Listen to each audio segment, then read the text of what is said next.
Tonight, on the as always thoroughly topical online wine tasting club, we talk about surfing.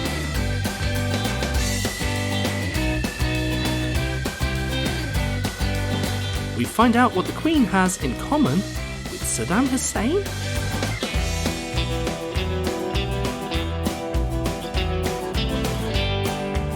And Jamie talks about cork soaking.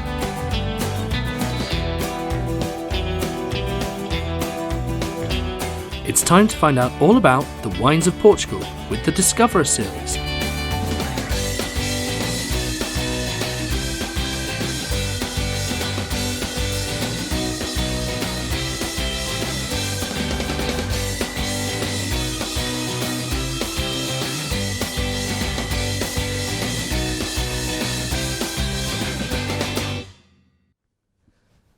Good evening and a very, very warm welcome to you to the Online Wine Tasting Club, and tonight we're going to Portugal. We didn't actually for once do a stupid thing pretending that we were going somewhere else first because we couldn't think of anything that rhymed with Portugal, could we? And other things were more important. Oh, good God. What can you say? We hope you're going to have a great night tonight. We have thoroughly enjoyed getting to know Portugal a bit better, and I think it was one of those things where neither of us knew the wines of the region apart from the really famous ones that well, and we've found some absolute gems. It was really hard trying to work out what we were going to put into it, but when it came down to it, there are loads of incredibly cool still wines, some great sparkling ones as well, which unfortunately we can't put in our packaging, but ultimately we had to go and feature on what makes up about 70% of the wine production, which is port, and it's what we know, it's what we love, so we thought we'd try to find some slightly really cool examples, and with a white port we hope we're potentially giving you something you might not have tried before. So that's what I'm going to do. I think we should probably crack open wine number one, and there are other parts of the world that make port style wines. They're not allowed to call it port because port has to come from the dedicated Douro region. We'll hear a bit more about that. And it has to be made in a specific way, and there are lots of really, really fascinating rules about that. And I say that as not normally a rule lover. It's kind of cool what they do to make sure that the quality remains. But I mean, you can get them in Australia, you can get them in South Africa, you can get them in California. Some really cool ones. And you'll see this. The rest of the world likes to use the word style. Yeah. So you can have a port style wine. And one of my favourites, there's a guy called Andrew Quaddy makes one out in California, and he calls it starboard.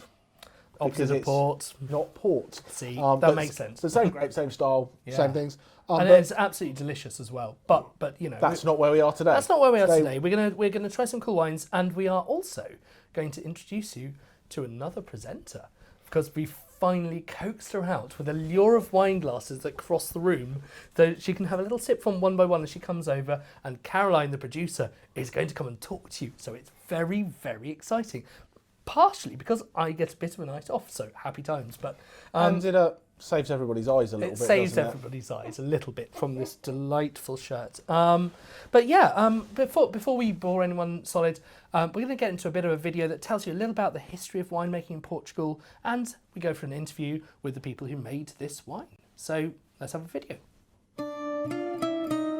The last few of these introduction sequences has often talked about how you need to get away from the tourist resorts to discover some beautiful countryside harbouring unknown wine treasures. But with Portugal, that isn't exactly the case. Visiting Porto, taking trips on the River Douro and sipping wine are on the itinerary of many who travel to the country. There are also stunning sights all along the Algarve, and they make wine. Deep, rich reds from Syrah and native varieties, so I was initially at a bit of a loss with what to do with this video. But it didn't take long to get inspiration, because while we may know the beaches and golf resorts of the south and the colourful buildings of Lisbon, there's an awful lot to get to know in between, and it is a place full of surprising drama and history, as we will find out. Obviously, being so far south of the wine-growing regions of France, it's a pretty hot place, but for such a small country by area, Portugal goes from really hot in its south to much cooler in the northeast, both by virtue of latitude, but also as it rises in the mountains. It also has a disproportionate amount of coastline, which of course influences the weather. While sheltered along its south coast, the west is battered by wind and waves from the Atlantic, not to mention the occasional tsunami. This, after all, is why it's one of the best places to go surfing in the whole world. It's home to the largest wave ever ridden. but there is a whole life on the inside of the country where fewer of us dare to venture. From mountaintop fortified towns, the canals of Aveiro, the temples of Evora, the forests of Sintra, it is captivating and colourful. When it comes to wine, the British generally associate Portugal with the fortified wines of Port and Madeira, not to mention sweet rosé in oddly shaped bottles. But with a country with such history and over 500 indigenous grape varieties, there's a lot more to the story. Plus, the British have not just a unique perspective, but an incredibly important part to play in this story. For the history of Portuguese wine has been influenced by its relative isolation in the world's wine market, with the one notable exception of the British. Wine's been made here since at least 2000 BC when the Tartessians planted vines in the Sardo and Tagus valleys. By the 10th century BC, the Phoenicians had arrived and introduced new grape varieties and winemaking techniques to the area. Up until this point, vineyards were mostly centred on the southern coastal areas. In later centuries, the ancient Greeks, Celts and Romans would do much to take winemaking further north. Portuguese wines were first shipped to England in the 12th century, and in 1386, Portugal and England signed the Treaty of Windsor, followed in 1703 by the Methuen Treaty, effectively a free trade agreement giving Portuguese wines preferential treatment in Britain and its colonies over French wines. At first, the English merchants arrived in the Vinho Verde region, but found the wines too thin and astringent, so travelled inland along the River Douro. Here they found dark red wines made by fast and furious fermentation in the inland heat. These were known in London as blackstrap wines. But the wines didn't survive the journey too well, so to fix this, merchants started adding brandy to stabilise them before shipment. Fortified wines like these, known as port, were increasing in popularity in Britain as they could be shipped all around the world. The lucrative trade in port prompted the Portuguese authorities to create one of the world's first protected wine areas, establishing boundaries and regulations for the production of authentic port from the Douro in 1756.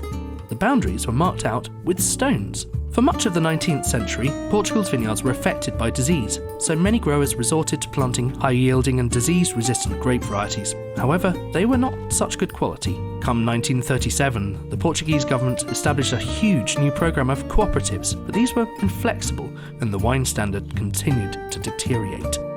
Against this backdrop, in the late 20th century, sweet, slightly sparkling rosé brands, Mateus being the most notable, became immensely popular around the globe, with the British wine market again leading the way. This wine was also a cross-class phenomenon, with fans ranging from such astonishing opposites as Jimi Hendrix to Cliff Richard, and the Queen to Saddam Hussein, who had his palace stockpiled with bottles and bottles of the stuff. From the mid-1980s, a flood of grants from other European countries to the stagnant wine industry paved the way for upgrades in technology and facilities.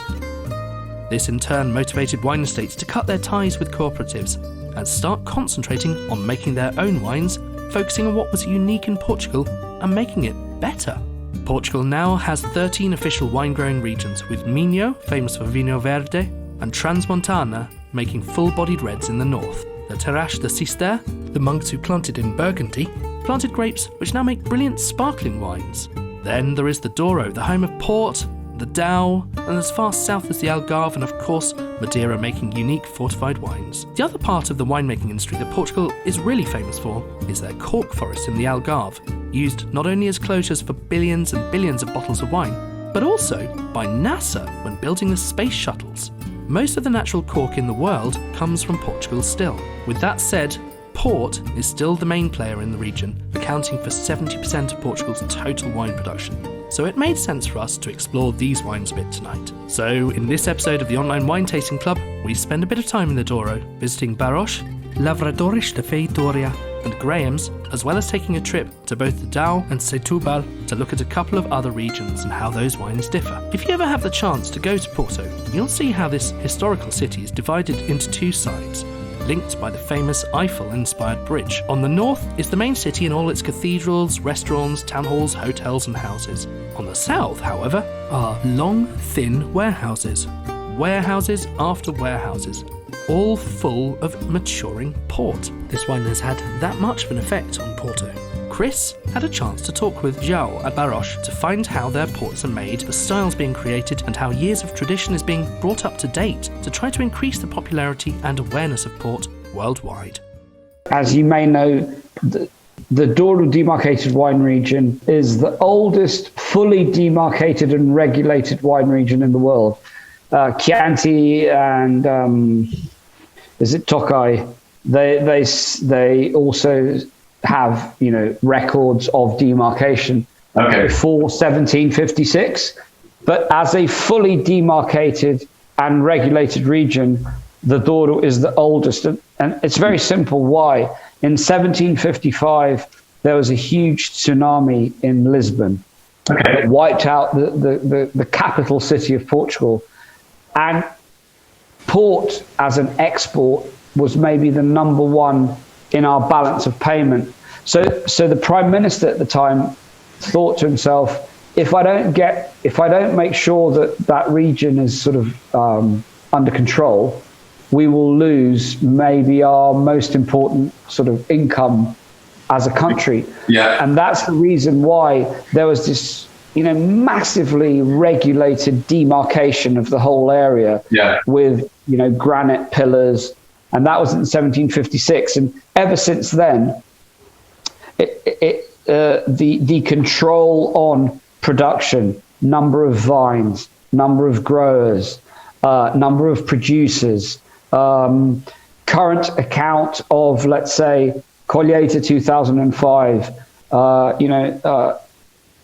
Mr. and Mrs. Barros, how many liters exactly did you declare or produce? Mm-hmm. Okay, we did 33,257, and this is in a ledger at the Douro, the Port and Douro Wine Institute here in Vila Nova de Gaia, and every time you export, you know, that sum will come down, and when it reaches zero, you can't suddenly say, oh, we've just found, you know, another tunnel of 20,000 liters of Colheita 2005, and that's, well, tough luck, you can't sell it. Yeah, and blend it into an aged Tawny. And all of this allows for the region to be so well regulated, and that's probably one of the main reasons why the quality of port has not only always got better and better, and that's also due to viticulture, obviously, but this control and regulation that seems a bit old-fashioned and very much old European style, but I think for port, that's been really, really important to keep the quality high. If you draw a straight line from Porto on the Atlantic towards Spain, about 100 kilometers east is where there's a huge mountain range called the Marão Mountains. Mm-hmm. And the Marão Mountains will keep most of the precipitation from the Atlantic raining on this side. Yeah. And a lot of it rains on Vinho Verde, hence the green wine and the green region, because it rains a lot. Yeah. And then on the other side of the Marão, and all the way up towards Spain, there are 3 sub-regions of the Douro demarcated wine region. And the 3 sub-regions go from nearer the Atlantic, that's wetter, to all the way towards Spain, where it's very, very, very dry.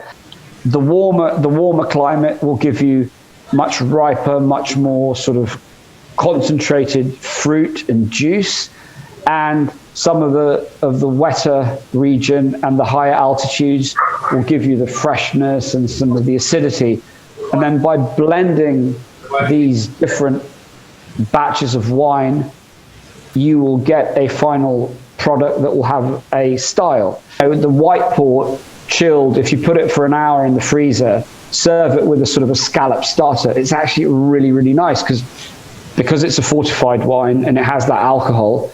But being chilled, you don't feel it, and it cuts through that sort of the oiliness and that sort of buttery sort of scallop type thing. Yeah. And you can serve it also with a, let's say, like a crab salad. You know, these sort of things that people say. With white port, are you completely crazy? But when you try it, it's a great little sort of experiment. I've had it with oysters. Yeah, okay. Maybe for the oysters, the drier style would be more interesting. But as long as it's nicely chilled, I think it's so versatile. Appreciate that. Brilliant. Okay, Thank you. Take care. Bye-bye. Bye. Bye-bye. Oh, welcome back. And we lost Alex in his shirt, so that's a good thing. That's a good thing. And for those of you who have not seen Carol, she's been behind the scenes, hiding away, doing all these kind of things, but has a they call it a diploma or something in wine. So knows a little bit. So I can probably go home now, and Caroline can take care of the rest of the show. So thank you very much.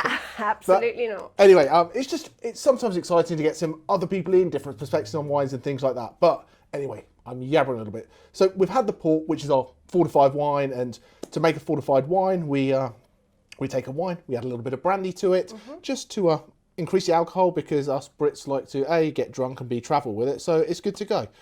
But for me, I think, it's great. It's got this richness, this roundness about it, and white port's a little bit of a different style. You don't always see it all over the place. When you think port, if you go, do you want a glass of port, and I bought you that, you go, well, that's not quite what I'm expecting. We expect a port to be red. Yeah. But this is white, and I think this is delicious, and really, really versatile. But what are you drinking with? Drinking with it? More of it. But what are you eating with it? Where does this fit into our lives? Where does white port go? So, I mean, I agree. I think white port has been really quite uncommon until relatively recently in this country, and I think it's actually surprising and delighting a lot of people in its style. So it's got a lot of honeyed notes, it's got a lot of orange blossom going on, and I think it's really versatile in terms of what you can eat with it. So I think it's a wonderful aperitif. Okay. So you can have it with tonic, for example, and a cube like of ice. like a cocktail almost. Like a cocktail. Oh, cool. In the summer, in the garden. It's a great sort of start to a lovely barbecue, for example. But also, I think it stands up really well to a nice seafood dish at the start of a meal, or just with some hors d'oeuvres. So it's really, really versatile. And as with much of wine, in my opinion, you drink it with what you enjoy. No, I can completely agree. And I think that's what's really important about wine is it's not often, unless you're us, that you just drink 5 wines side to side, back, like that. You've got to have that consideration of where it fits in everyday life. And something like this has so many things, on top of that, I think you could almost go with dessert with this, something like a frangipane tart or something like that. Oh my God, that would be gorgeous. It works anyway. I wouldn't say your chocolatey desserts, but something like a creme caramel or creme brulee, something like that. So really kind of versatile. And you can drink it cold, ice cold, like we said in the cocktail, or we can have it a little bit warmer, almost at room temperature. It doesn't need to be overly chilled, and you get some of these bits and pieces Would it come out stand of up to cheese, do you think, Jamie? I think cheese is an interesting thing, because we get a little bit of a blanket statement on cheese. Does wine go with cheese? Yeah. There's as many styles of cheese as there are styles of wine. So it really depends what you're looking for. And I think something like this, if you've got something that's got that nuttiness, maybe like a manchego or something like that, would do really well with it. Totally Would I agree. dive into this for Port and Stilton? Probably not. But each their own. If you love your Stilton, you love this, drink it together. There's nothing wrong with that. So, so I'm hoping we're enjoying this. We know it's a little bit stronger. It's about 19%, so we've got a little bit more time to drink. So, but if you've drunk it all, let's get wine number 2 in the glass. It's okay. There's no race. It's not a race. It's not a race. It's okay. It's just first time drinking nerves. It's okay. The world's a good place. I don't normally have them. What drinking or nerves? But so if we finish that, get wine number 2, and what we're going to do a little bit of wine news. I've got a less than ridiculous question, but still a fun question to do. Well, it's fairly ridiculous, Jamie, because you like ridiculous questions. That's because I am, in fact.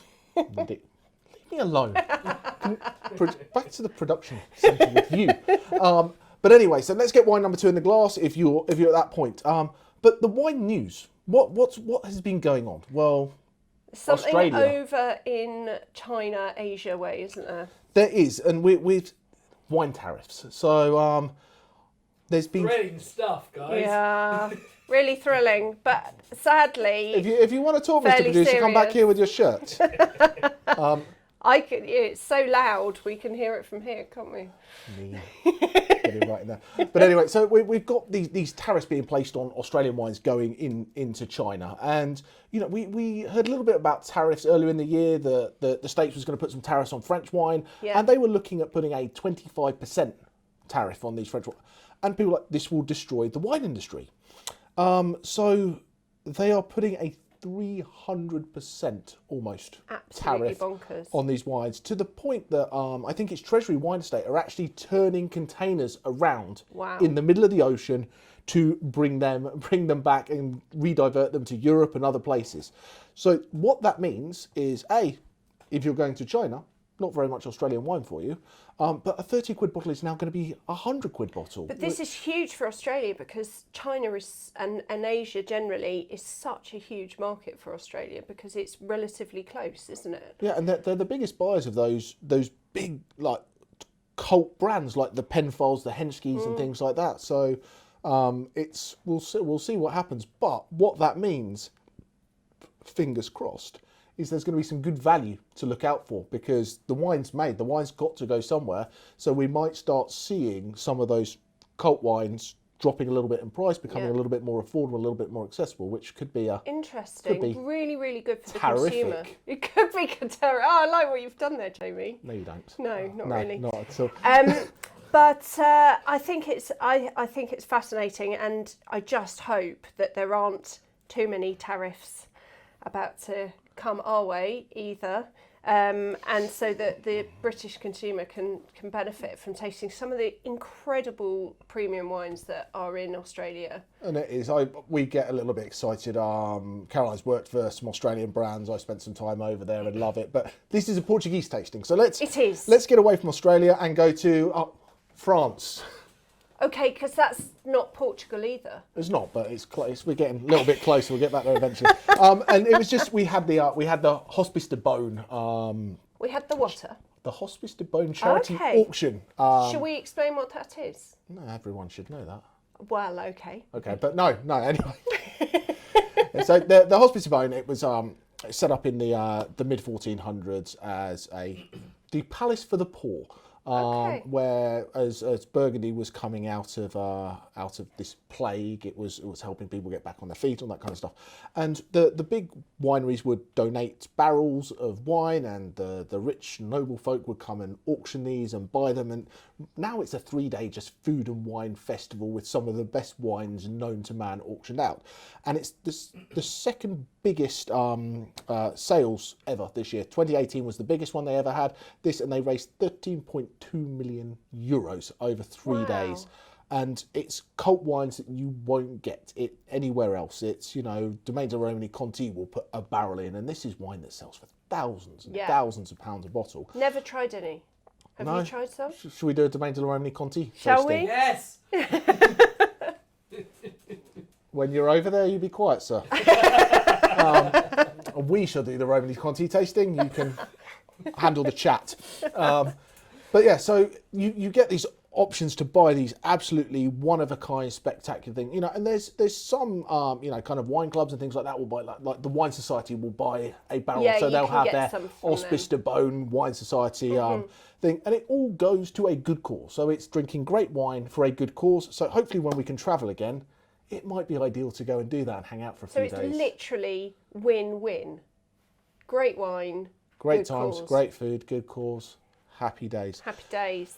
So I'm going to put my question in here, and then we're going to get on to the Dow, because that's you. That's all you. Yeah, that's all okay. So, quick question. No prizes this month, because it's a fun little question. Port generally comes in pipes, not the ones you smoke. It's a big oak barrel, really, really long tube, and they do come in different sizes.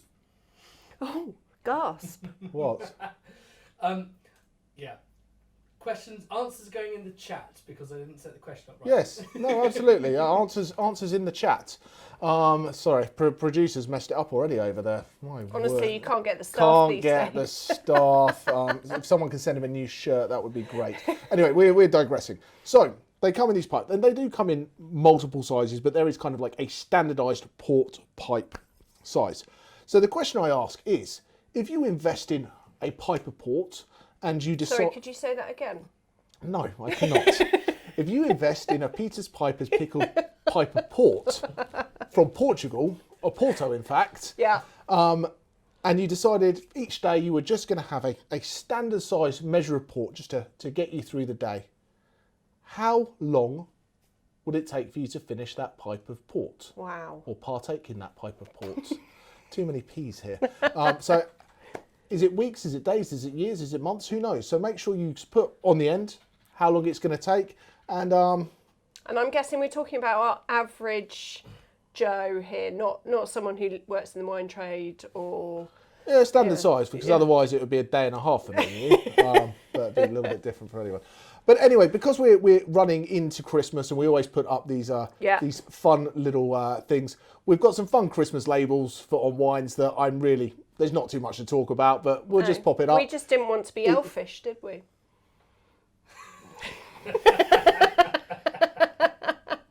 I really thought I did the bad jokes around here. My word. But anyway, we're going to pop that up for about 30 seconds to give you a couple of moments to get your answers into the chat. And once that's done, we're just going to hand off. I'm going to get wine number 2 in my glass. Yeah, let's do it. And I'll pour for you. And you can start telling everybody a little bit about the Dow and what wine number 2 is all about. Yeah, okay, absolutely. So in wine number 1, we were in the Douro region, which is at the north, central over to, as Jamie likes to say, the east coast of Portugal. Sorry, Jamie. The east coast with no sea. And then the Dow region is actually to the south of Douro, but it kind of goes in a little curve out to the west. And what's really interesting is temperatures in the Douro can get really fierce and so produce some very ripe dark fruit. But actually, the Dow region is known for producing more elegant wines, particularly red wines. So 80% of the production from the Dow region comes from red grapes. So obviously, it's made into red wine. So we don't like to do things that are the norm at the Online Wine Tasting Club. So we've gone for the 20%. And I absolutely love this wine. I think it's elegant, but I think there's structure to it. And the story behind it is lovely. It's made by a lady called Lucia and her husband Felipe. And they've got a huge background in winemaking. And they've gone off and they've learnt their trade. And then they've come back to Lucia's family wine estate and established their own brand, which is the Quinta da Mariposa. Mariposa in Portuguese is butterfly. Well, it is in Spanish, so I'm guessing it is in Portuguese as well. And there's a butterfly on the label, so... Oh, so that would give it away. Fingers crossed, yeah, that's probably... So I'm probably in the right ballpark. Handy hint. So, and the blend is Malvezia, which is a much lighter, slightly floral grape in style. But it's mixed, it's blended with Encruzado, which is quite dominant in the Dow region for white grapes. And that is very interesting because it's got a lot more structure to it.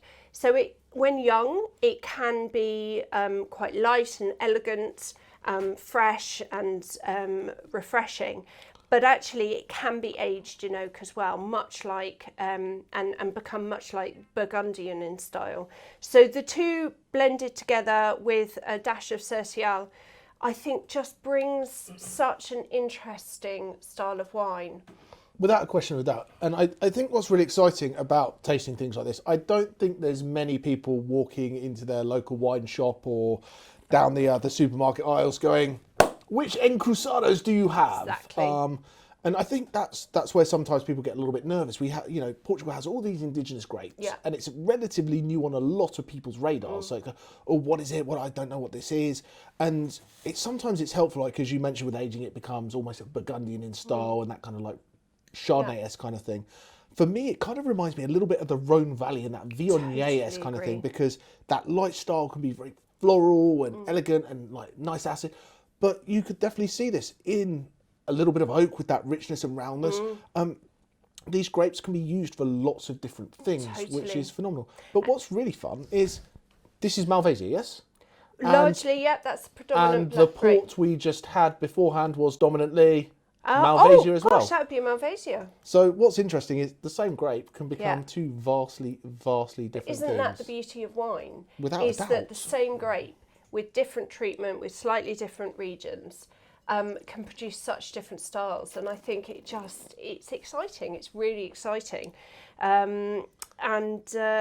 Yeah, that's why I love learning about it. And I think that Portugal can be scary, but I think once you've got a little bit of confidence in your wine knowledge, going out and discovering some of these more indigenous, non-Bordeaux-esque grapes or Burgundy-esque grapes, it's really exciting to go and discover new things. And I think what it is the styles aren't vastly different from some other places. There's some stuff that that we taste today that does remind me a little bit of Spain and things like that.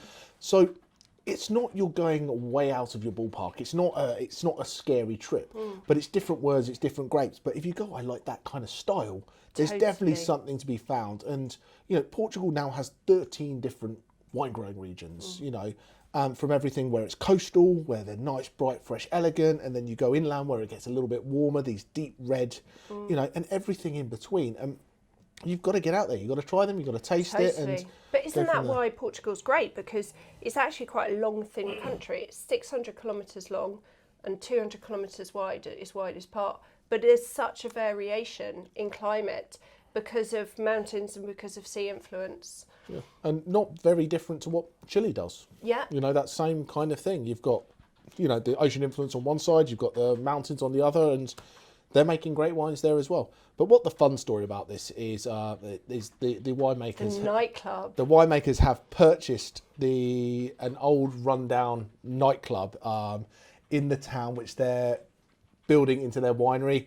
And it's a nightclub where they used to dance together when they were younger. And isn't that just a lovely little story? So that's our whites. Have we got any comments or questions, Alex? At the moment, not too many actually. We've got lots of good guesses for the quiz. We will, as always, tell you the price of the wines at the end.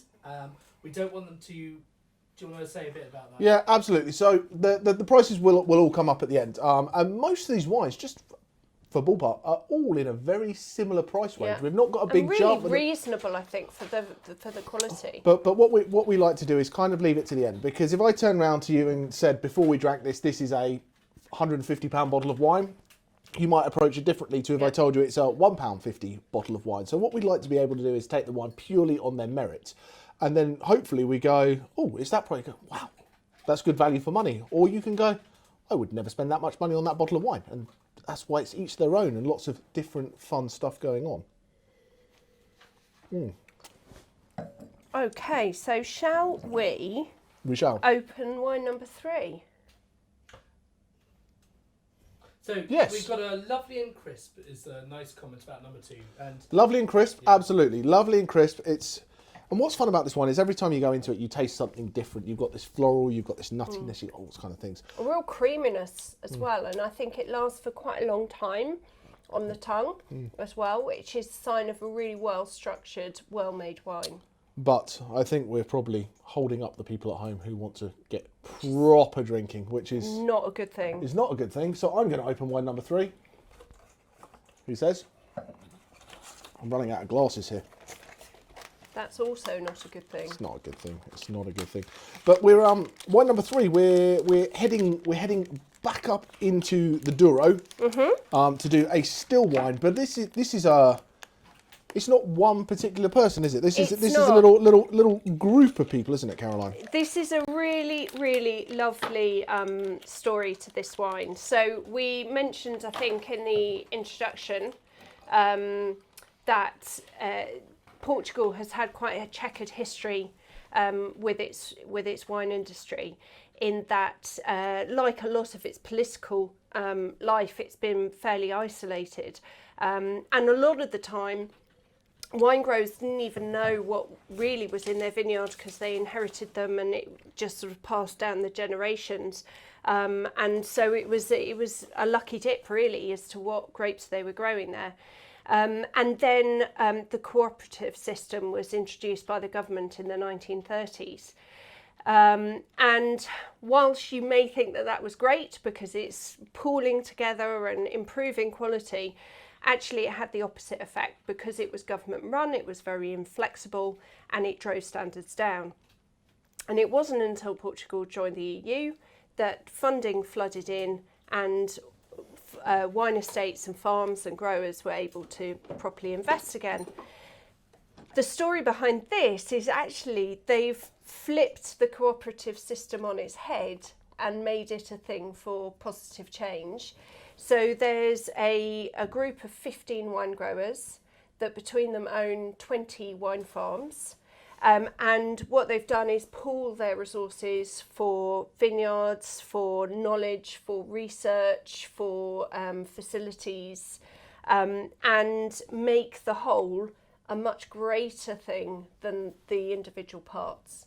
Yeah, absolutely. And Which is great. It's a I lovely suppose that story. works. If you only need one winery and one bottling line and one tractor, potentially. Exactly. One visitor centre, for example, for tourism. There's more money to go into each and every bottle of wine. So the wine is either going to be better or can offer a better value. Absolutely. Because I'd have to hazard a guess that if these growers were working alone, they'd either have very expensive wines or not be able to make enough to make it commercially viable. Yeah, it's really, really, really hard to make a profitable wine estate because it's so labour intensive and it takes so much investment. So to pool resources, but actually for a positive reason, rather than a purely profit reason, I think is nothing but positive.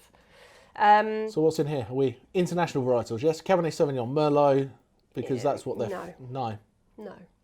Have you heard of Touriga França? Yes. Have you? I have. Congratulations. I'm that weirdo. Have you heard of Tinta Roriz? I have, and I have a little fun fact for you about Tinta now? Roriz. Tinta Roriz may or may not be known in other parts of the world as Tempranillo. So if you've ever had a Rioja, you've had the same grape there. And I think this is where we see a little bit of an overlap. And in a lot of countries, there's things that have these synonyms. Primitivo and Zinfandel are the same thing. So, you know, you see these kind of things. Oh, Tinta Roriz, I don't know that. I don't want to drink it. I go, oh, but I love a Rioja. There we are. We're in there. So absolutely. That gives you that option. I'd like to just point out, if anyone ever holds up a glass of wine against a white background, you can see the depth of colour, and this is just dark, jammy, ruby red in colour, and really, really appetising. Well, I'm going to stop you. What? Because we're now doing shout-outs. Oh, are we? Shout out. We're going to say hi to Miriam and Teresa from Helen. So I hope you're having a wonderful time drinking the wine. Look at that. It's our first ever shout out. It's our first ever, isn't it their Christmas party or something absolutely. like that? Socially distanced, well done for Christmas sticking party. to the rules. Are we meant to have like a klaxon or woo woo? I don't know. A vuvuzela or something. Exactly. Oh yeah, we'll get that for the next one. Vuvuzela for Wines of South Africa. The world is going to be a wonderful place. You know, if you want your song dedication, Mr. Alex Taylor will play Red Red Wine for you or something like that. Who knows where we can go with this? We can go beyond belief. Beyond belief. So, but no, thank you very much for joining us, and I hope you're enjoying yourselves. Yeah. So, what are you getting from this then, Jamie? Red wine. But no, I think this is really cool because this is wine, and if I go too deep and meaningful here, tell me to be quiet. But you've definitely got lots of different layers in here. You've got this fresh fruit up front. You've definitely got this little bit of spice in there, and you've got these almost slight developmental characteristics. You've got that little bit of earthiness, that little bit of tobacco. So yeah, it's for me this kind of wine is. If you're talking about food, do I think this pairs perfectly with anything? Probably not. But this is the kind of wine that if you go to a restaurant or you have different people around, that if someone's having a burger and someone's having a steak and someone's having this, you put a bottle of wine like this in the middle of the table and it's going to be great with everything. So it's a really, really versatile wine. It is. You know, great fruit, nice spice. And you have someone come over, you know, and you go, oh, let's pop a bottle of wine over. And someone likes Cabernet and someone likes Malbec and someone likes... This is going to keep everybody Yeah, I very, think so. very happy. It's a very drinkable wine. You could definitely just sit and have a couple of glasses of it, but it's also got enough oomph about it that if you have it with some food, it's going to do really well as well. So It's got great structure, actually. yeah, as I'm well, kind of hasn't talking it? around the house going, I seem like I can't put my hat on anything, and I'm like, yeah, it goes well with everything. But I truly believe that this it's a great wine for this. That it's that have 6 bottles of it sat at home, and you can just pop a bottle You're open not for suggesting people drink 6 bottles of it, are you? Because that's not responsible. not in an hour. But no, I just think it's a nice kind of like a house kind of go-to wine, Yeah. and just pop a bottle open because it's Tuesday night and it's cold out, or you're having a roast dinner, or whatever you're doing. It fits very, very nicely for a lot of different things. Absolutely. But what do you think? Because my opinion accounts for very little. I totally agree with that. I think it is a crowd pleaser. Oh, hang on. I've got to break. You can break. Can I do the next shout out? You can do the next shout out, because for those who were on the last tasting and saw that I had my small wine related accident, I've still not got my new glasses yet, so I can't. So that one. I can't actually. I was trying to think which wine related accident we were talking about. You're so married. So we've got another shout out from Jennifer, and she says, "Happy birthday, Dad." So, Dad, happy birthday. I wish I knew your name, Dad, but I don't. But happy birthday. Dad, happy birthday. Cheers. Hope you're having a great time. Thank you very much for choosing to spend a little bit of time with us. No, that's brilliant. We do have a question, which is wine 3 oaked? Oh, that's a good question. No. It's not. Now, Jamie, Alex and I were talking about this earlier because, you know, Alex is a winemaker and everything. Winemaker. And I said to him, isn't that quite unusual for a red? And he said, actually, it's not as unusual as you think. No, so what I find with this wine, it is unusual that it's not oaked, because it has this richness and this spice that if I Totally was agree. blind tasting this, I would feel it was oaked. So when I tasted it, I was told it wasn't oaked, so I actually had to go and do some more research and double check it, because I was like, almost swear that there's a hint of vanilla as well. yeah, which is that kind of richness that you Yeah. have. But because you've got these 3 different indigenous grapes, they each add their own little bit to it, and you get that little bit of spice from the Touriga Franca, which kind of reminds you a little bit of that oakiness, that clove, that spice, those kind of things. From the Rioja. But generally, you know, reds being oaked are when you're having those bigger, richer styles that you want to impart flavour to, things that are going to age for a while. Your kind of easy drinking, get going reds, there's no need for oak on them, because A, oak is expensive, and therefore you become a much more expensive wine.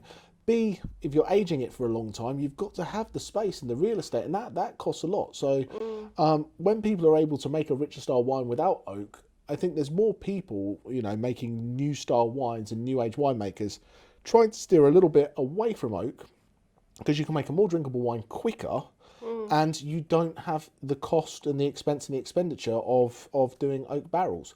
But when you can get the texture from the grape and the work's done in the vineyard, you can end up with a great wine. You've got to really without know oak. what you're doing, haven't you? Oh, without that, oak can sometimes be the friend of a poor winemaker. Yeah. Oak can hide a lot of flaws. If you've got cheap fruit, bad fruit, you can stick it in an oak barrel and leave a little bit of residual sugar in there, and you can make a just quaffable wine. And I think the more you add to wines, the more you take away from what the purity of the grape is. And I'm not anti-oak. I think oak is great in the right places. But if you can make this fresh, pure example of fruit that has these layers and this complexity without oak, you're doing a phenomenal job. But I think this comes back to having that cooperative that you've got. Yeah. 15 winemakers with all this knowledge of farming the land and making the wine experience, pooling those resources and that knowledge together to be able to create a fantastic wine like this. I totally agree, and I think actually that's what ties, although they're white wine and red wine, that's what ties the last 2 wines together, is that both of the wineries very much believe in a minimal intervention, both in the vineyard and the winery, which actually sounds a little bit lazy, but in reality is so much harder to do, because if you're not intervening in the vineyard, that means you're using less chemicals. If you're not intervening in the winery, you're using less tricks. Yeah. So you've got to really know what you're doing, and that's what makes these last two wines so impressive. Yeah. Your base product has to be spectacular Yeah. if you don't want to add anything or change anything, Exactly. and that's really, really important. So how are we thinking? More red wine? More red wine. I mean, yes. So, but I feel we've Am talked... I being kicked off? Not yet. But while we decide, we should put a vote whether you want Caroline to stay or Alex to come back. But before we do that, we should Don't do that. we should probably get wine number 4 in the glass. But it's time to get back into the vineyards, and we'll take you a little Do we trip. get to go to a video? We do. Oh, that's exciting. Would you like to introduce the next video? Oh my goodness. Go for it. Caroline's going to introduce her first video. Okay, let's go To Rioja. to... No, it's not Rioja. it's not Rioja. We're going to find out all about the next wine, which is from the Peninsula de Setúbal. So let's go to video. Now it's time to head a little further south. Setúbal lies across the estuary from the River Tejo, directly south of Lisbon. The heartland of this seaside region is the Setúbal Peninsula. It's a vibrant venue for Lisbon weekenders and, since the opening of the latest, quite spectacular bridge, home to ever more commuters. In summer, people are drawn towards the smart Atlantic surf beaches and golf courses of the west, as well as the sheltered southern coves beneath the wooded hills of the Arrábida National Park. The climate is temperate Mediterranean with hot summers and mild rainy winters, plus relatively high humidity due to the proximity of the sea. In amongst the Arrábida woods are hilly pastures for the sheep that produce the stunning azeitón cheeses, and the vineyards of Moscatel grapes destined for one of Portugal's classic sweet wines, DOC Setúbal. The peninsula also has a star red grape, the Castelão, which dominates the fine red wines of Palmela, feeling far more at home here than in the rest of Portugal. The two DOCs are confined to the peninsula, but the Vinho Regional Peninsula de Setúbal area extends around the marshlands of the Sado estuary, a haven for wading birds and source of salt and rice, 60 kilometres down the Atlantic coast to the small town of Sinés. The River Sado flows through the eastern side of the region and strongly influences the terroir. Peninsula de Setúbal can be made from a huge range of grapes, both Portuguese and international, and the wine styles vary hugely. The best known white varieties in the region are Arinto, Vernon Pires and Moscatel of Setúbal, which is used in white wines and dessert wines. In terms of red varieties, we see Alfroqueiro, Touriga Nacional and Trincadeira. Farmers in this region make prestigious wines and have won numerous international awards, but the recognition comes from old times, since during the late Middle Ages between the 12th and 15th centuries, wine has been the main export in the Peninsula de Setúbal, stimulated by the technological advances introduced by the religious orders. The dessert wine, made from Moscatel and Moscatel Roxo, is one of the oldest and most famous wines in the world. Muscat of Setúbal is a fortified wine of excellent quality, especially when aged for several years in oak barrels. Liqueur wines are produced in small quantities, and these are thinner but have very complex aromas. However, the wine we're tasting this evening is Portugal's national grape, Touriga Nacional, famed for its use in port-style wines. On this occasion, it's being used as a still red. It's rich, it's ripe, and it's a bit of a beast at 14.5% alcohol. Jamie got on Zoom with Jamie from Pegoes to see what it was all about. So Pegoes wine, first of all, we are located in the south. South of Portugal is more sunshine, is more hot. So all the wines from the south normally are more mature. But we are also next to the sea. We have the sea breeze in the summers, which refresh the vineyards, and we have not so extreme temperature. So we have mature wines, but with some natural freshness. Second thing which is important in Pegoes is that we have here sandy soil. Millions of years ago, we were sea where we are now. The erosion from the rivers brings sand, and we are all sandy soil here. And this sandy soil is poor, but is very rich in water. It means that the roots of the vineyards are almost inside of the water. So in the summer, when we have maturation, we have hot days, the plants do not suffer because they have the roots in the water, so that they have no thirsty. So we have mature wines with natural freshness and low yields by acre, which give us quality. Important thing about us, about our region, is very old, very traditional. Where we are located used to be in the end of the 19th century. the biggest vineyard ever planted in Portugal. I think the biggest ever planted in Europe. Close to 3,000 hectares, not acres, hectares of vineyard was planted here. And from that vineyard, planted 130 years ago, that vineyard it's like a cluster. They give knowledge to all the people here. And now everybody makes wines and have wineries because this was the mother vineyard. And also was the biggest vineyard, I told you, in Portugal, maybe in Europe. We, for example, were company Portuguese wine producer of the year in 2017, 2018 in International Wine and Spirits Competition, which is very important in your yeah, country. absolutely. Yeah, we have both 2017, 2018 Portuguese wine producer of the year. And we won a lot. We have more than 1,000 international awards. And what is our secret, may you ask? What do you have there that is so good or brings so many awards? It's very important. I told you the quality of the lands and our climate, which is unique, but also we have a high technology winery. And we have also, very important, we have young and very educated farmers. They live by the grapes they produce. So they are professionals, which is very important. So we have the quality and we have the knowledge in the winery and also in the fields. So the grapes we receive are very good. See, Touriga, black, very deep color, black color, very concentrated. See, flowery nose, a little bit like violets, also spicy, also leather from the oak, so from the French oak. So, cacao, chocolate. Yeah, much deeper, much richer, a little bit more chewy. Very powerful. So I definitely want to have a steak with it. But yeah, this is a wine that is for the main thing is for people who know about wine. They need to have a long history drinking wines. If you give a wine like this, powerful, full of everything, to a person that is not used to drink red wines, they don't like. They need to be mature. We have a story of wine. It's very easy. You in US, the people who study in the 60s, when they were in university, they drink Mateur Rosé. Now they have 60 or more or 70 years.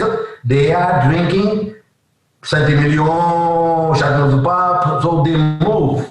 With age, with learning to drink, we are moving from easier wines to more complex and more. So this is wine that is the end of the road. So it's absolutely. As your palate develops, you get into more things. And yeah, if you've never had a red wine and you pick this up, you go, it's tannic. It's got tannins in there which you don't expect as a flavour.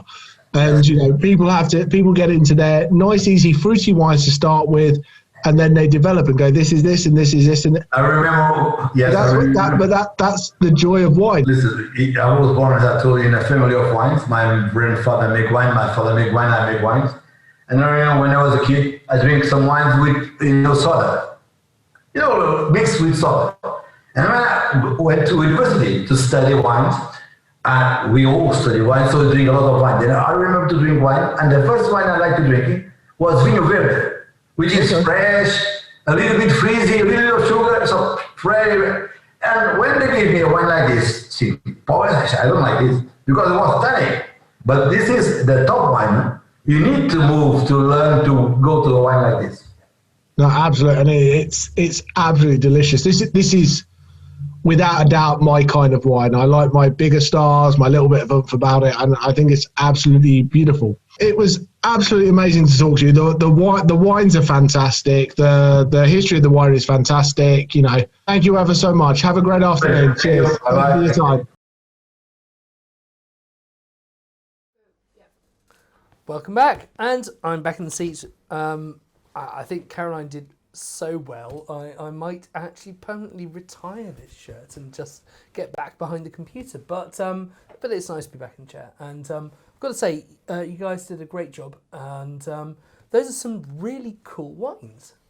They are. It's a lot of fun. It's a lot of fun to get into different countries and try indigenous varietals and see what grows. And It's stuff that's been there for hundreds and hundreds of years. You know, previously it might have just been a field blend of whatever they had, but now they're able to kind of dial in.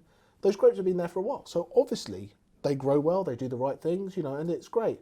And, you know, we saw across all of Europe in, you know, the late 70s and early 80s, people ripping up indigenous grapes and replanting with these international varieties, Cab and Merlot and stuff like that, to try and, you know, get a little bit more money.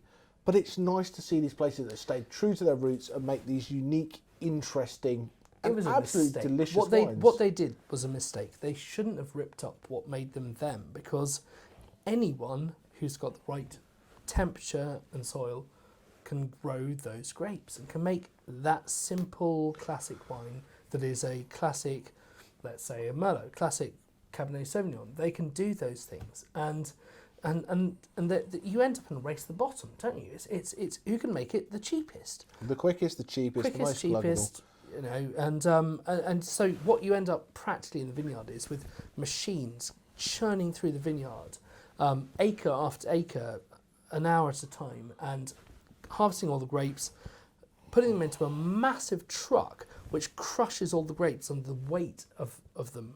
And they come into the vineyard, into the winery, and they're already starting to ferment because they're hot.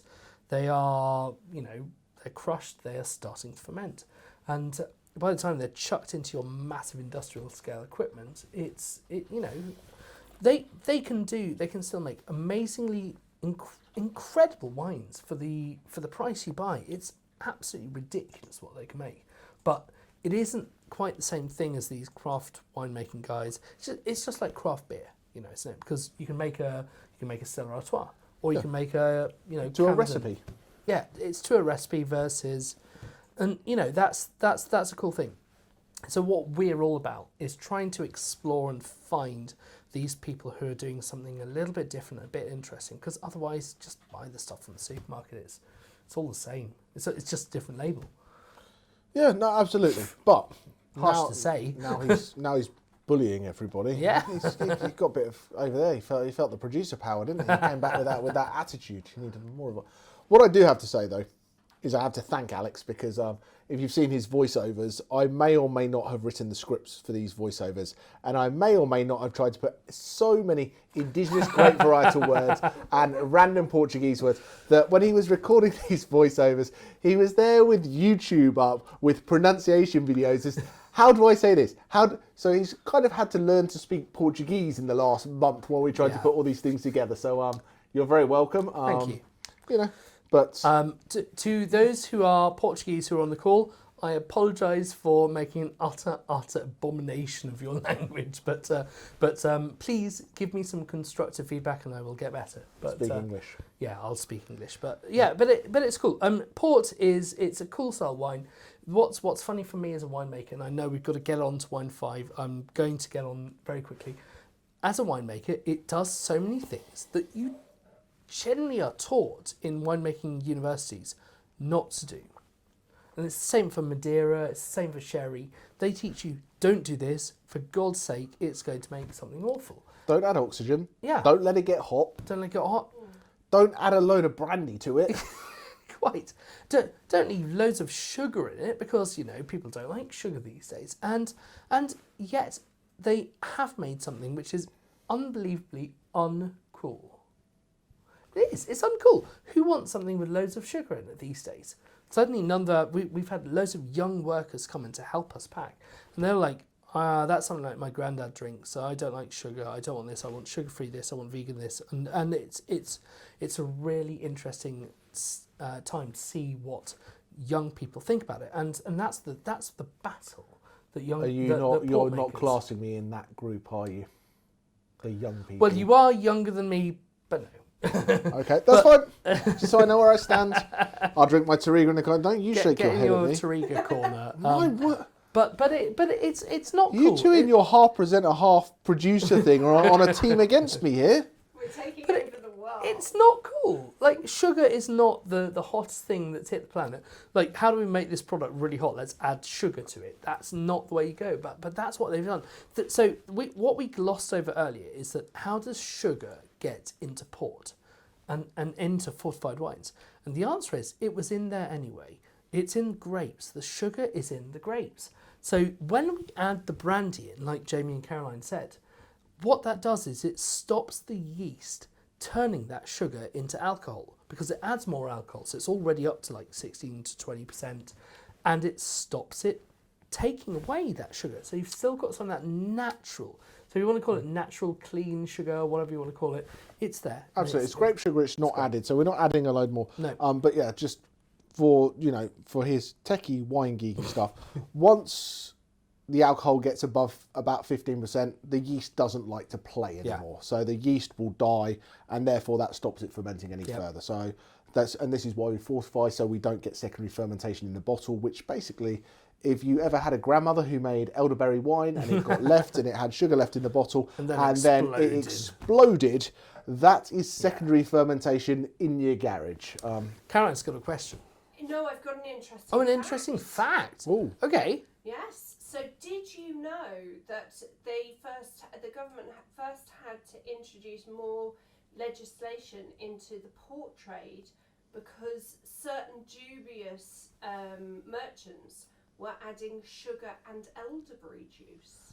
Oh, that's like my granddad. He loved doing that stuff. Well, I did not know that. Did your granddad live in Portugal? Back in the 1800s. With an I'm old, with an elderberry farm. Let's move on. It's like that Monty Python sketch, isn't it? Your mother smells of elderberries. Because she was in the port trade. Move on. Sorry, but anyway, before we get into the next video, just to give a quick recap. So the Touriga Nacional that we have in the glass, that I'm guessing everybody else probably doesn't have in the glass. They've probably 'cause we've drunk been it 'cause yabbering. we're But anyway, so Touriga Nacional is the national grape of Portugal. It's rich, it's ripe, it's delicious, and It's very perfect for quaffable. the If you like a Shiraz, if you like a Malbec, that kind of stuff, it does very, very well. And Jamie at Pegoes, he's won a couple of Winemaker of the Year awards. He just makes really, really good wine, and a really nice guy. It's a lot of fun to chat with him, and he makes some nice entry level blends. He makes lots of other single vineyard, single varietal wines. And if you buy the box from tonight, so if you decide you really like them all and you just want to get them back into your house, there is an extra bottle of a Pegoes white blend as well. So which has got a little bit of Branca, a little bit of Malvezia Fina, and I want to say it's got some Escuredo in. I don't want to lie to people, but I think that's the blend. Okay. But yeah, it's light, it's fresh, it's easy drinking, absolutely beautiful. But I think we should probably move on to wine number 5. So we're going into port. It's not as traditional as a lot of ports, because a lot of ports are built with Touriga Franca and Touriga Nacional. This is made with some of the more indigenous varieties. So we've got some Shiraz in there, or Syrah, depending what you want to call it, wherever you are in the world. I think it's got a little bit of Pinot Noir in there. But we sent Mr. Chris back out, and he got to hang out with Tom Symington of the Symington family to give us a... So Tom Symington, the Symington family, they own a lot of the brands. So, actually, one thing you will notice about the port brands is they have British names, don't they? Apart from the Barros family, you've got Taylor, obviously. Oh no, I would like to say it's anything to do with me. It's nothing to do with me. But so your grandmother wasn't doing elderberries? No, my grandmother was in the Salvation Army, not high on her list to make port. But fun fact. We should have got that in a quiz, shouldn't we? But yeah, Portugal's got some amazing places. Porto is a great town to visit, as we said. And Taylor's fortified wines. If I make a fortified wine, could I call it Taylor's Port? Probably. No. I was going to. Let's go to Port and find out what the Symington family we're doing it now. have to say. Let's go for it. Okay. Perfect. So thanks very much for joining us tonight, Tom. Would you be able to give us just a brief background to port in general, and a bit more about, I suppose, the history and the geography of the region? Absolutely. So port comes from the Duru Valley. The grapes are growing up in the Duru Valley. This is about 100 or so kilometres inland from the city of Oporto. So we're talking about the north of Portugal here, and the Duru Valley is an exceptionally sort of hot and dry region. This is mainly due to the mountain range called the Morão. And this mountain range acts as a shelter from the so the cold and wet weather that comes in from the Atlantic. As you go through this, or as you pass this mountain range, the rain drops by at least half, down to sort of 600 to 400 millimeters. And so I should say that the Douro Valley has three subsections. So it's got Baixa Córdoba, Cima Córdoba, and Douro Superior as you're going east. So Douro Superior is by far the driest area with 400 millimeters of rain, and also hot than Baixa Córdoba. So the Douro Valley, I suppose, was one of the first, or the first, demarcated and delineated regions in the world by Marquês de Pombal, who was the prime minister at the time. If I'm not mistaken, I think this was in 1754. And so what the wines are, or the grapes are picked, the wines are mostly fermented up in our wineries. In all the wines are fermented up in the Douro. And in the past, these wines used to travel down to Porto by Barco de Rebelo, which is a traditional boat, I suppose, that used to transport the barrels down to Porto to be stored and aged in Vila Nova da Gaia. So the reason why they did this was down on the banks of Porto, or Vila Nova da Gaia, we had these cool breezes coming in from the Atlantic, which helped keep the temperature stable all year round, which really helped with the aging of these wines to develop sort of fantastically, and help, I suppose, with the quality wine aging. So we still, in fact, age our ports in Vila Nova da Gaia. Unfortunately, they don't come down by boat anymore. Yeah, it would be lovely to see. It's very romantic, the idea of these Barco de Rebelo setting sail and arriving on the banks of Vila Nova da Gaia. Yeah, I suppose that's a little bit of touching on the history of the Douro and port wine. Are most of the vineyards on the slopes down to the Douro, or are they sort of covering sort of the land slightly away from the river as well? Or are they mainly focused around the river? So if you were to look at a map of the Douro, it's quite vast, the area. I think the entire area of vineyard or of the delineated region is about 250,000 hectares, but I think only about 50,000 hectares in total are vined up, are planted vineyard. But like you say, on the river, I think this is where you can get sort of the real quality vineyards, not only because of the steepness that leads down to the vineyard, and therefore you get a much more exposure to the sun, but also the river itself brings a little bit more freshness and brings some cooler winds, I suppose, to help with whether it's maturation or other aspects.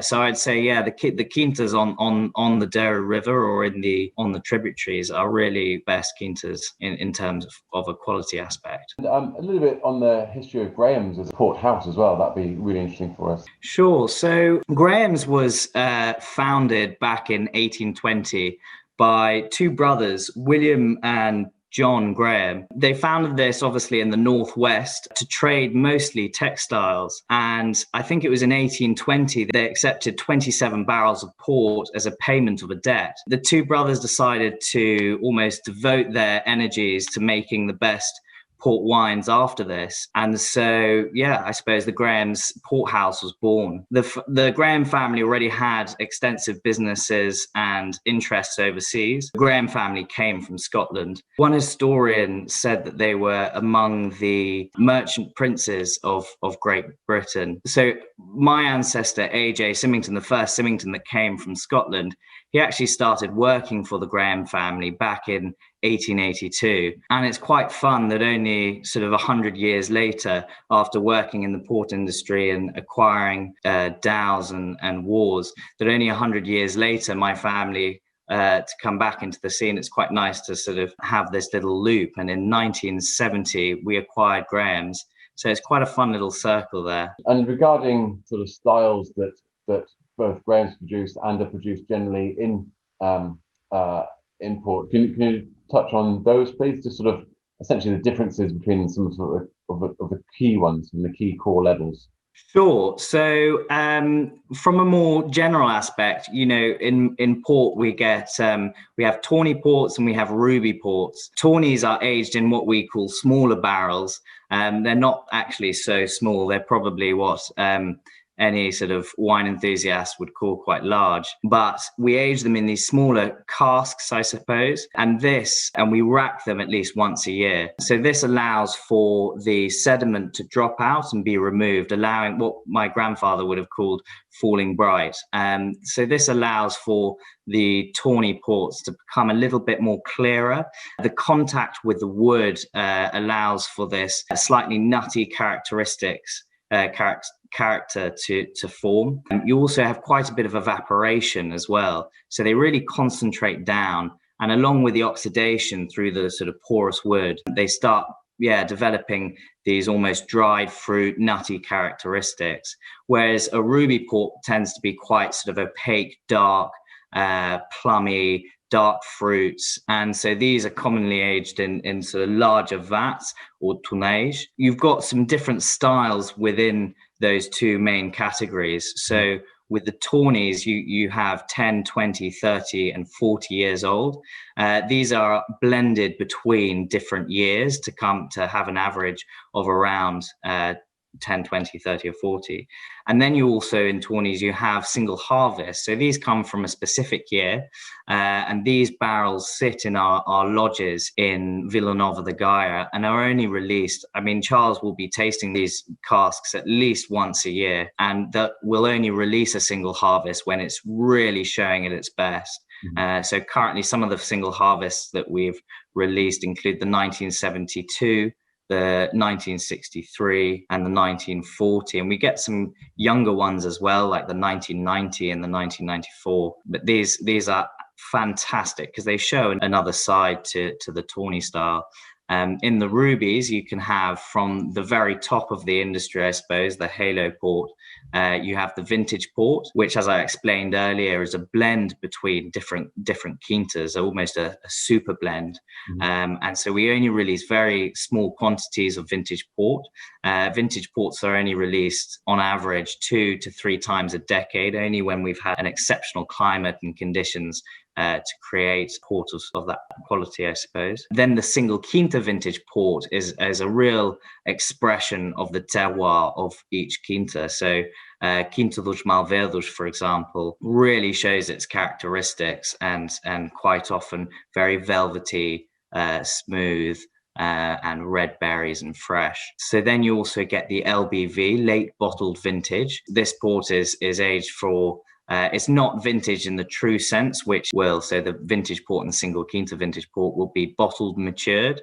So they'll be bottled with their sediment, and this allows for aroma development and the development of the wine. Whereas a late bottled vintage port is filtered so that you can open it and pour it and drink it straight away. No decanting process needed. This tends to be a little bit softer as it ages longer in barrels, so about 7 years, 5 to 7 years. Yeah, a really approachable ruby. And then you get a reserve port as well, a reserve ruby, which again, quite silky smooth. These rubies tend to pair really well with chocolates, or for example, I know lots of people who like to pair their vintages with cheese as well. And then the Tawnies, they're quite versatile, the Tawnies. You can pair them with nuts, maybe a creme brulee, or a creme queimado in Portuguese. Quite a few different styles there, different ways to drink it, and obviously every style, I suppose, is categorized by the way that it's. And if you'd like to tell us a little bit about your classic Tawny with regards to grape varieties used, potentially the regions that it's blended from, and so how it's aged, that'd be wonderful. Yeah, sure. So in the Duru Valley, I should start by saying with Tawny, we don't sort of stick to specific varieties, but in the Duru Valley as a whole, we use indigenous varieties to the Duru.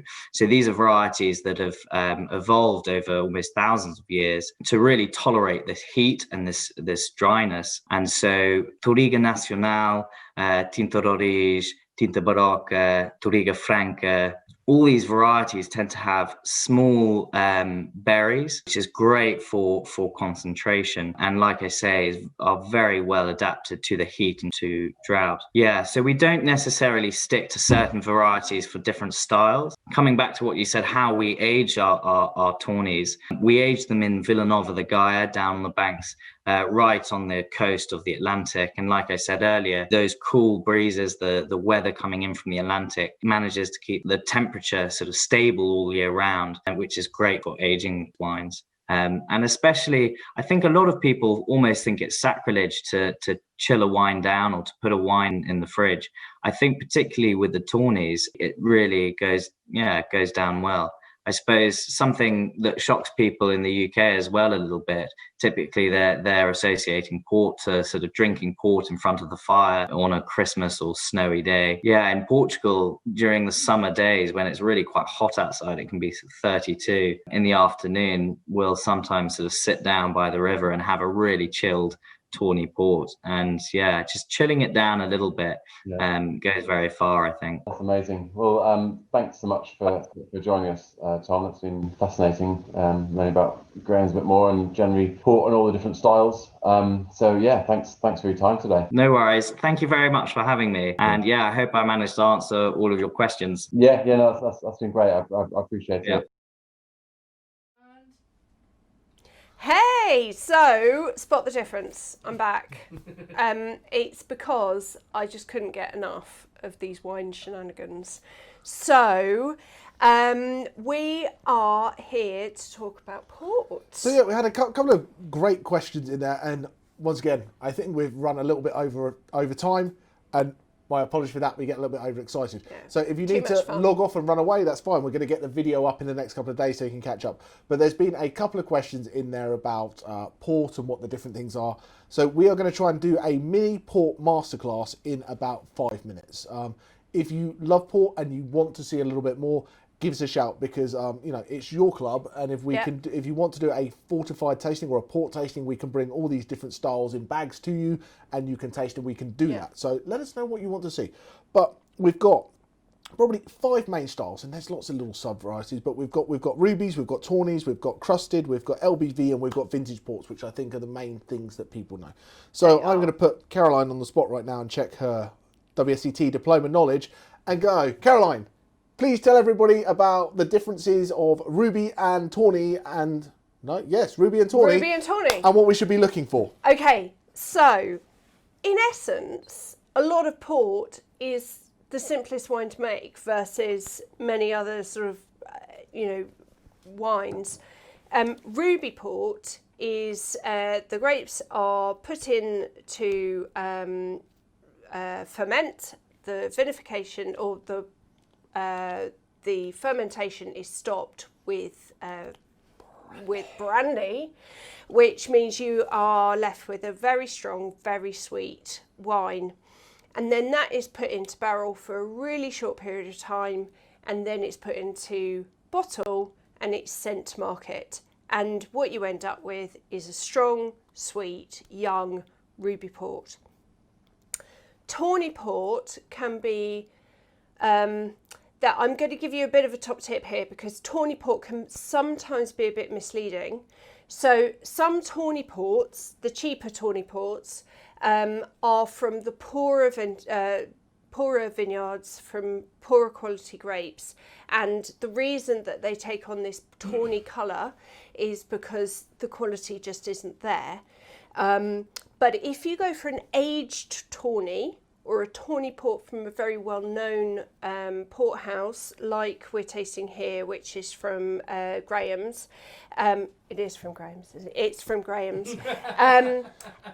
Did that 11-minute interview with Graham's not give you a clue?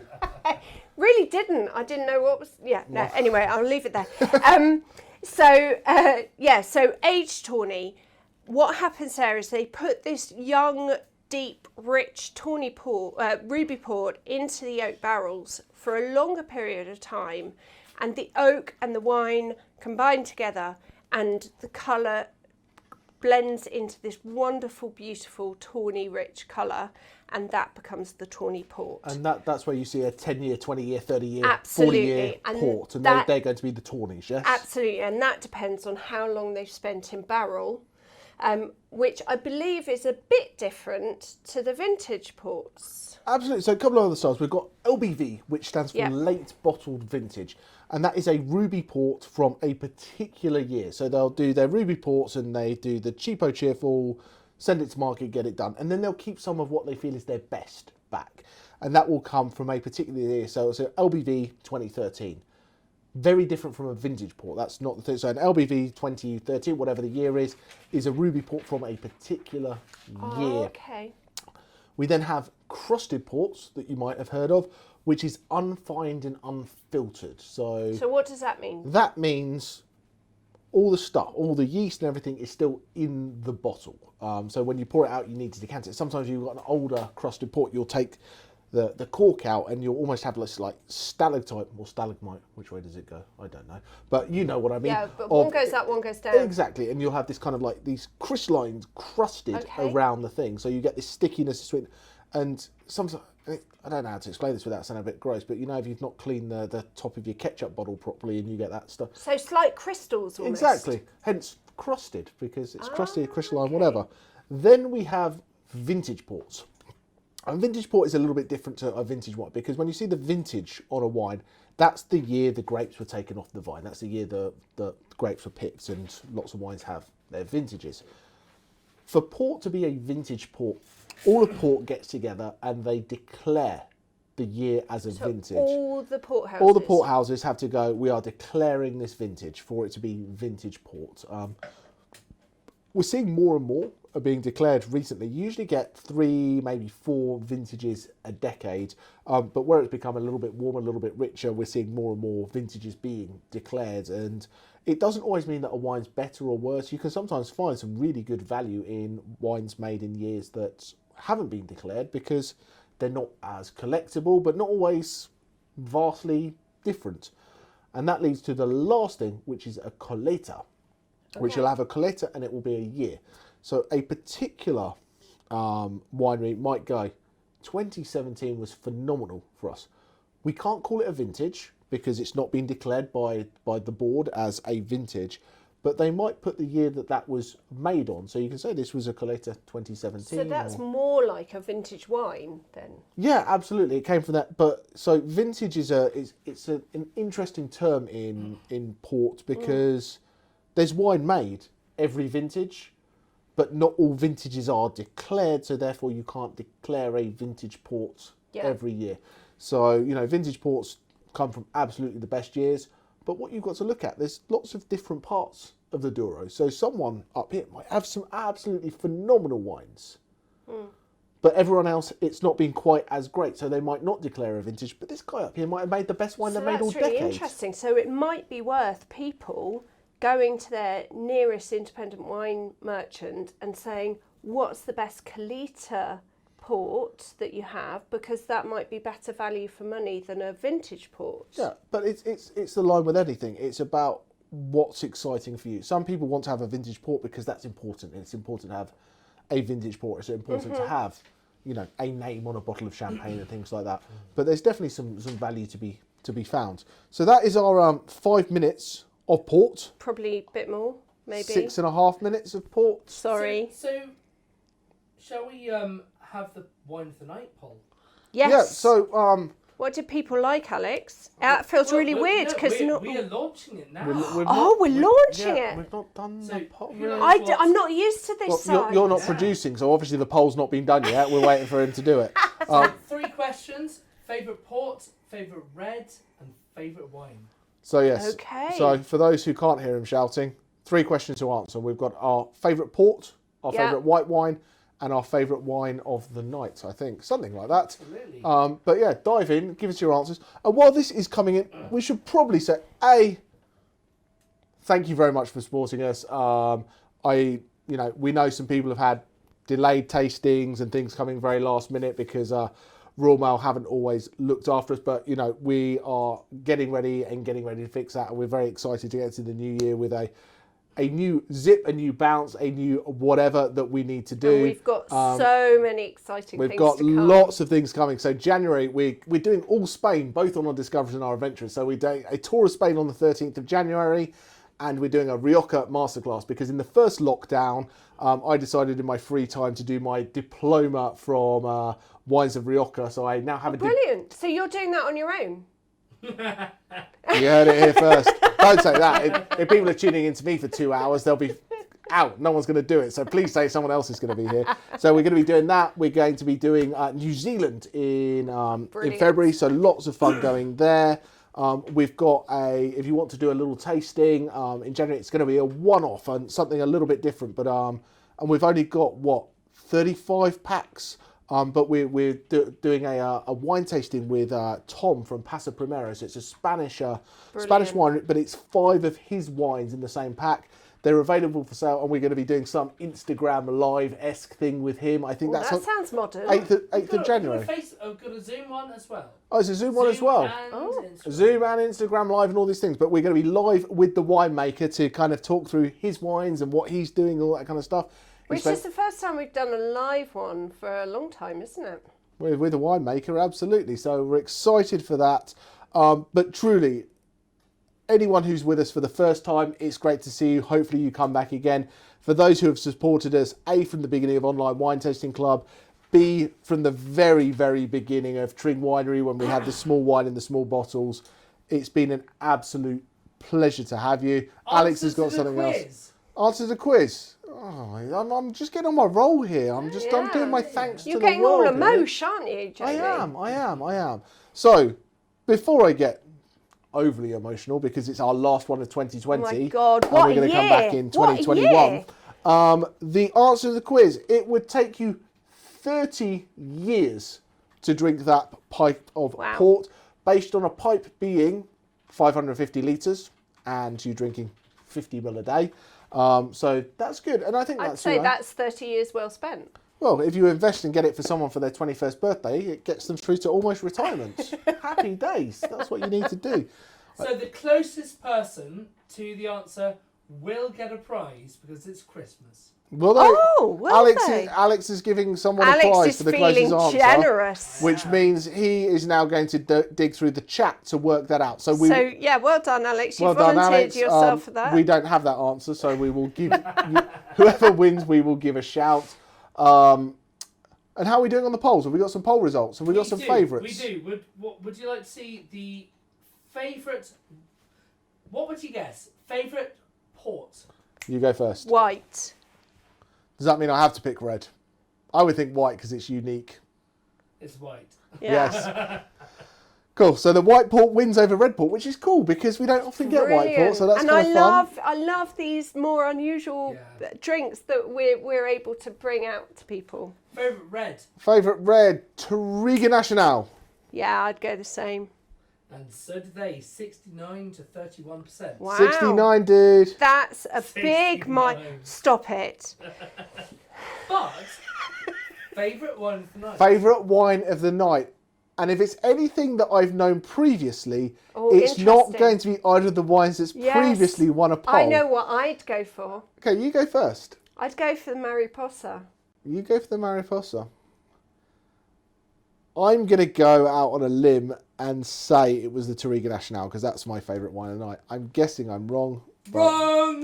Both of us! White port. No, White port was the wine of the night. Yes. Well, that is Smashed amazing. it. Have you got prices for people, Mr. So Taylor? Prices are coming up right now. That's the wrong one.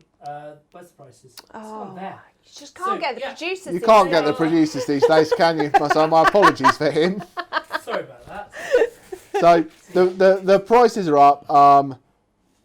Have we got anything? They're on the website. They're on the website. Get your wines in.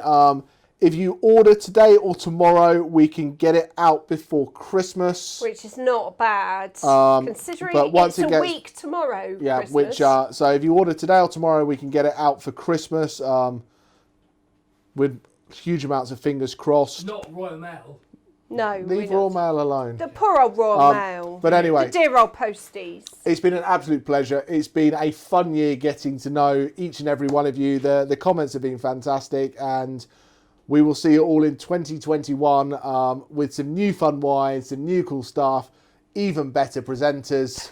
Am I fired? Oh, but guess what? No. But what can you say? You can do it. You can do it. Can I? You can do it. Can I do it? You can do it. Okay. Roll to credits. Or roll credits.